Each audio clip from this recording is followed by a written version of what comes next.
Good morning everyone, this video is for Fazilka Punjab. So basically हमारे जो sir है वो 2006 से बच्चों को पढ़ा रहे हैं। He has an experience of 17 to 18 years, is also a writer. More education के नाम से सर की क्लासेस चलती हैं, very provide live classes, recorded videos, notes and books. And in this video will talk about your course, specialisations, about the best college for you, placements कैसी होगी, salary expectations क्या रहेंगी, इन सभी चीजों को डिटेल में डिस्कशन करेंगे। If you find this video informative then do like the video, subscribe to our channel, hit the bell icon. Thank you very much. ये वीडियो में एएनएम, जीएनएम और बीएससी नर्सिंग के स्टूडेंट्स के लिए बना रहा हूं। अभी आप लोगों ने 12th क्लियर किया है, now you are planning for BSc nursing. देखो बहुत डिटेल में अपन डिस्कस करेंगे job opportunities, government, private, other options, वो सारे डिस्कस करेंगे। अब्रॉड में और इंडिया में कैसे जॉब मिल सकती है, और बहुत डिमांडिंग कोर्स है, पूरा डिटेल में अपन डिस्कस करेंगे। इसके अंदर जो आपका एएनएम और जीएनएम है, ये डिप्लोमा कोर्स होता है, और जो नर्सिंग, बीएससी नर्सिंग है, आपका डिग्री कोर्स होगा। तो इसको अपन डिटेल में डिस्कस करेंगे। जॉब अपॉर्चुनिटीज इंडिया में कौन सी है, अब्रॉड में कौन सी है, और ग्लोबल लेवल पे कौन से एग्जाम्स लगते हैं, जिससे यूएस में, यूएई में, कनाडा में आपकी जॉब लग सकती है, इसको डिस्कस करेंगे। थोड़ा सा मैं बता देता हूं। बेसिकली गवर्नमेंट ऑफ इंडिया ने बताया है 2027 तक मशीनें करेंगी काम। 42% जो है आर्टिफिशियल इंटेलिजेंस और मशीन लर्निंग से काम होगा। तो आप ये मान के चलो, जो भी कोर्स आप करने वाले हो, इसमें आर्टिफिशियल इंटेलिजेंस और मशीन लर्निंग को इंटीग्रेट करके चलना, क्योंकि इसकी जबरदस्त डिमांड आने वाली है। EIML की नॉलेज आपको भी होनी चाहिए। अगर यहाँ पे देखिए, फास्टेस्ट ग्रोइंग जॉब, बहुत सारी जॉब्स आने वाली है, बिग डेटा, फिनटेक, EIML, बहुत सी जॉब्स जाने वाली है। Fastest declining job, post office clerk, bank teller, data entry, cashier. आज कैश डिपॉजिट होता है बैंक में एटीएम से विड्रॉल होता है, पासबुक मशीन से अपडेट होती है। तो बहुत सारी जॉब्स जाने वाली है और आने वाली है। तो EIML को इंटीग्रेट करके चलना, इसकी डिमांड हमेशा रहेगी।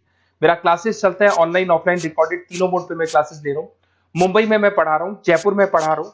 उसके अलावा बहुत सारी चीजें जिसको अपन डिटेल में डिस्कस करेंगे। अभी आते हैं अपन एएनएम, जीएनएम और बीएससी नर्सिंग पे आते हैं। अगर मैं बात करता हूं तो एएनएम और जीएनएम आपके डिप्लोमा कोर्स हो गए, और बीएससी नर्सिंग आपका डिग्री कोर्स हो गया।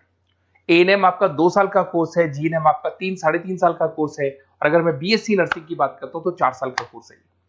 इसके अंदर अगर आप एएनएम की बात करें तो 12+2 आर्ट साइंस किसी भी बैकग्राउंड से कर सकते हैं। अगर आपको जीएनएम करना है तो उसके लिए साइंस कंपल्सरी, और आपको बीएससी नर्सिंग करना है तो आपके पास फिजिक्स, केमिस्ट्री, बायो होना चाहिए, और इंग्लिश तो कंपल्सरी रहेगा ही रहेगा। एंट्री लेवल पे फटाफट आपको जॉब लगानी है, एएनएम कर लो। मिडिल लेवल पे आपको जीएनएम करना चाहिए, बट अगर डिटेल में जाना चाहते हो, अच्छी कैरियर अपॉर्चुनिटीज प्लान कर रहे हो, तो आपको बीएससी नर्सिंग करनी चाहिए। अगर मैं बात करता हूँ, बेसिक हेल्थ केयर का जॉब मिलेगा यहाँ पे, जनरल नर्सिंग का जॉब मिल जाएगा, और वहां पे एडवांस लेवल पे, किसकी बात कर रहा हूँ, बीएससी नर्सिंग में एडवांस लेवल पे मिल जाएगा। अगर आपने एएनएम कर रखा है और आगे कुछ करने की कोशिश करोगे तो आपको जीएनएम करना पड़ेगा फर्दर स्टडीज के लिए। अगर जीएनएम कर रखा है तो आपको बीएससी नर्सिंग करना पड़ेगा, और अगर बीएससी नर्सिंग कर रखा है तो फिर आप एमएससी कर सकते हैं। देखिए आपको यहाँ पे जॉब रोल दिखाई देगा। बेसिकली हेल्थ केयर वर्कर, आशा वर्कर वाला काम करेंगे अगर आप एएनएम में है तो। जीएनएम के अंदर आपको स्टाफ नर्स, वार्ड नर्स वाला काम मिल जाएगा। बट अगर मैं बीएससी नर्सिंग की बात करता हूं तो आपको आईसीयू में एज अ नर्स वर्क कर सकते हो, ऑपरेशन थिएटर में ओटी के अंदर नर्स की तरह वर्क कर सकते हो।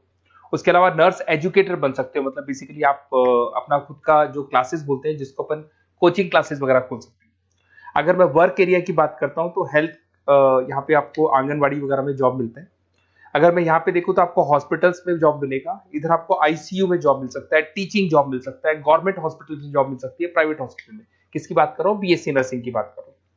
अगर ग्रोथ की बात करें तो एएनएम के अंदर आपका लिमिटेड ग्रोथ होगा, मॉडरेट ग्रोथ की बात करें जीएनएम में होगा, और अगर हाई ग्रोथ चाहिए, आपको अच्छा पैकेज चाहिए, तो फिर आपको बीएससी नर्सिंग में जाना चाहिए। अगर यहाँ पे सैलरी पैकेज की बात करें, फ्रेशर से लेके गवर्नमेंट जॉब तक भी 30,000 तक जाओगे आप एएनएम के अंदर।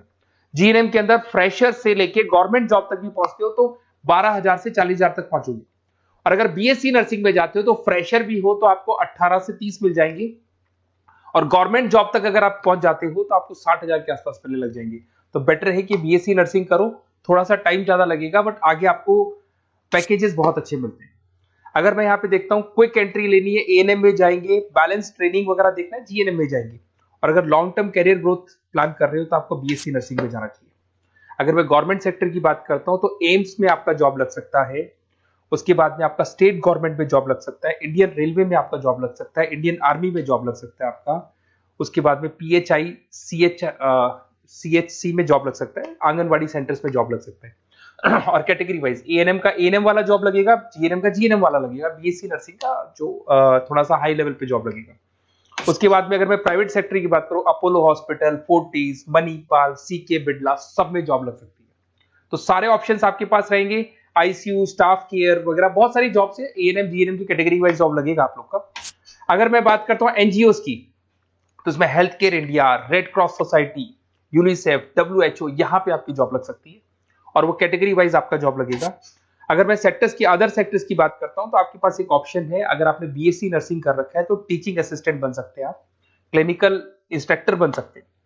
होम केयर में अगर देखा जाए तो आपको होम केयर नर्स बन सकते हैं। टेली कम्युनिकेशन, आजकल ये टेली कंपनीज बहुत चल गई, जहां पे आप पेशेंट को, रिमोट एरिया में पेशेंट है, डॉक्टर नहीं है, तो आप उसको देखेंगे, सारे रिपोर्ट्स डॉक्टर को भेजेंगे, डॉक्टर उसको रिपोर्ट्स को स्टडी करके आपको सारा देगा। उसको अपन टेली मार्केटिंग भी बोलते हैं, टेली कंपनीज भी बोलते हैं। तो ये ऑप्शंस भी अवेलेबल है। अगर देखा जाए तो बीएससी नर्सिंग करने के बाद में आपकी गवर्नमेंट जॉब लग सकती है। गवर्नमेंट जॉब के लिए अगर आपको यूएई जाना है, उसके लिए अलग एग्जाम होगा, यूके कनाडा के लिए अलग एग्जाम होगा, और अगर आपको दुबई जाना है तो दुबई का अलग एग्जाम होगा। तो देखते हैं अपन। अगर मैं बात करता हूं नेशनल काउंसिल एग्जामिनेशन, ये जो एग्जाम है ये यूएसए के लिए है।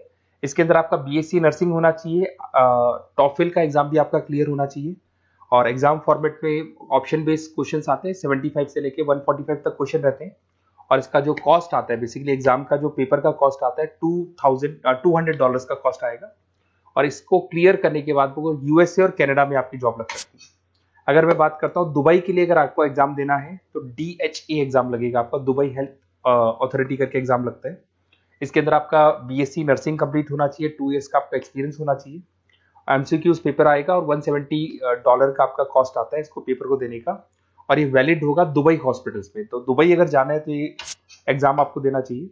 अगर यूएई का प्लान कर रहे हो, आबू दुबई का प्लान कर रहे हो, तो आपको HAAD करके एग्जाम है, ये देना होगा। वही आपका बीएससी नर्सिंग और 2 इयर्स का एक्सपीरियंस चाहिए। ऑप्शन बेस्ड पेपर आएगा, 170 से लेकर $200 तक का इसका कॉस्ट पड़ता है। देखिए, अगर आपको बेस्ट कॉलेज देखना है नर्सिंग से रिलेटेड, तो आप मेरे को इस नंबर पे व्हाट्सअप कर सकते हैं या कॉल कर सकते हैं। तो मैं आपसे पूरा डिटेल में डिस्कस करूंगा। अपना नेम, नंबर, सिटी सब कुछ डाल के छोड़ दो और अपन डिटेल में डिस्कस करते हैं।